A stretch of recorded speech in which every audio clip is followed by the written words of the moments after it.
El Pabellón de Rayos Cósmicos es un laboratorio para la medición de radiación cósmica de la Universidad Autónoma de México, construido en 1951 por los arquitectos Félix Candela y Jorge González Reina.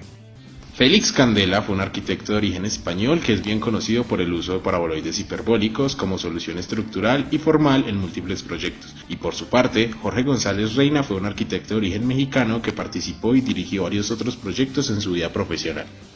El pabellón nace como un proyecto para la ciudad universitaria de la UNAM.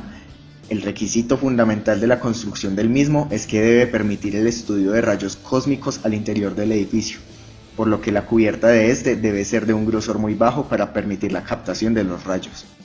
Jorge González Reina entonces diseña los apoyos del laboratorio, que constan de 3 arcos cortados que sostienen una placa de entrepiso sobre la cual se desarrolla el espacio principal.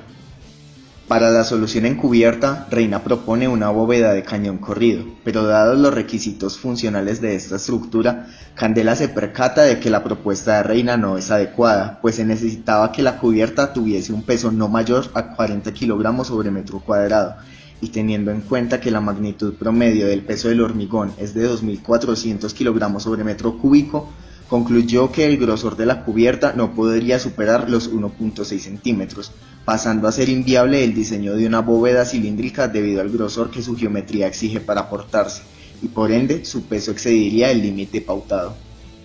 Candela modifica entonces el diseño inicial de Reina, modifica los apoyos y propone una pantalla corrugada para el cerramiento del espacio. Pero más importante aún, Candela cambia la forma de la cubierta a una doble curvatura o silla de montar, generada a partir de paraboloides hiperbólicos, alegando que un grosor tan delgado debe acompañarse de la rigidez por forma que aporta un paraboloide, y que estos deben ser dobles para atraer la atención visual y dar interés al edificio. Un paraboloide hiperbólico se puede describir como la superficie resultante de intersectar dos sistemas de líneas rectas, las cuales se cruzan en cierto ángulo, el cual ayuda a definir la geometría. En el caso del pabellón, el ángulo de intersección de las líneas que generan la doble curvatura es de 60 grados. La doble curvatura descansa sobre 3 arcos de rigidización que también sirven como transmisores de las cargas que recibe la cubierta a los apoyos del edificio. Lo que diferencia la doble curvatura de una bóveda de cañón corrido es un comportamiento ante la distribución de las cargas, pues la bóveda de cañón corrido actúa como una serie de arcos sucesivos transmitiendo las cargas desde la parte superior hasta la parte inferior del arco, mientras que la doble curvatura, si bien actúa de una forma similar, análisis estructurales han confirmado que las cargas se distribuyen también de forma oblicua a los arcos de soporte y rigidización internos, y estos a su vez distribuyen las cargas a los apoyos del edificio.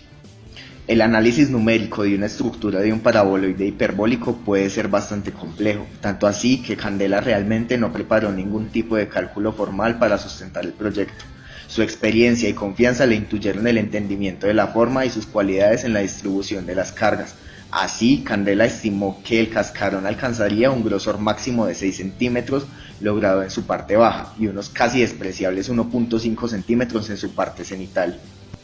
Para el cálculo estructural, Candela asumió un grosor de 4 centímetros uniformes en toda la estructura, lo que resultó en un peso propio de la estructura de 92 kilogramos sobre metro cuadrado en el papel. Teniendo en cuenta la reducción volumétrica que sufre el cascarón al reducir su grosor en la parte superior, en el proyecto el peso propio del mismo sería considerablemente menor.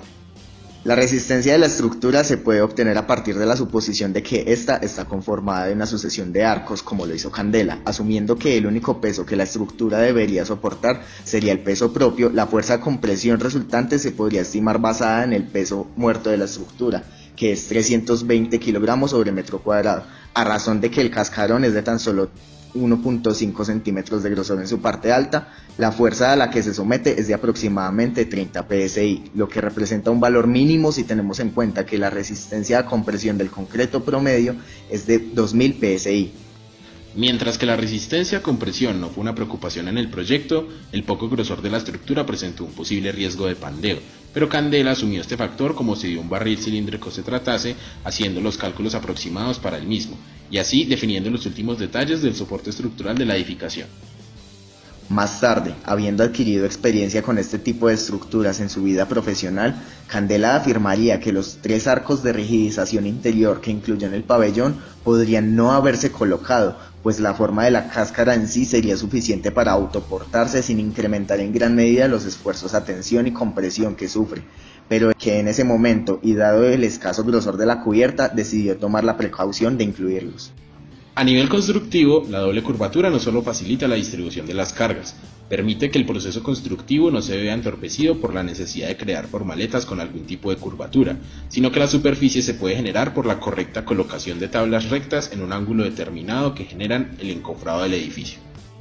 Como el grosor de la parte superior debía ser cuidadosamente vaciado, Candela afirmó que se necesitó un cuidado especial y supervisión a la mano de obra para mantener el proceso lo más controlado posible. A su vez, recomendó un grosor mínimo no menor a 4 centímetros para sus futuros proyectos. Así no se debía mantener ningún tipo de control especial en el proceso de vaciado. Finalmente, el pabellón de rayos cósmicos representa uno de los primeros proyectos donde Félix Candela pudo acercarse formalmente al uso de paraboloides hiperbólicos para el diseño de estructuras autoportantes o caparazones de concreto, sirviendo como proceso experimental y aportando enormemente a la curva de experiencia y aprendizaje del arquitecto.